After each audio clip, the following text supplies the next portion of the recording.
નગરીમાં નગર ચર્ચા કરવા ગયા નથી, તો અત્યારે આપણા રાજની પ્રજા કેટલી સુખી છે અને કેટલી દુઃખી છે, વળી રાજમાં કેવી રીતે વર્તન કરી રહ્યું છે, માટે ચાલો આપણે નગરીમાં નગર ચર્ચા કરવા જઈએ. બહુ સારું, ચાલો જોઈએ.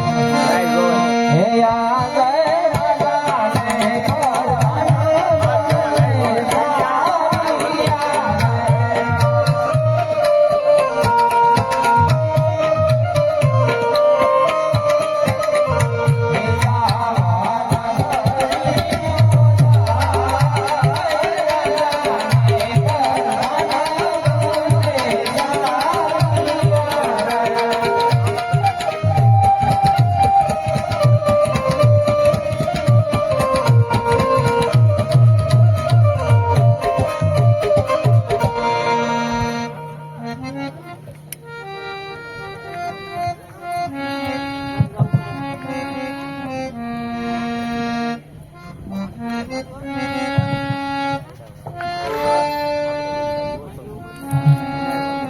સેકન્ડ હે ભાઈ, સેકન્ડ બોલ ભાઈ. મને વરસાદ સારો થઈ ગયો, નથી લાગતું? હા.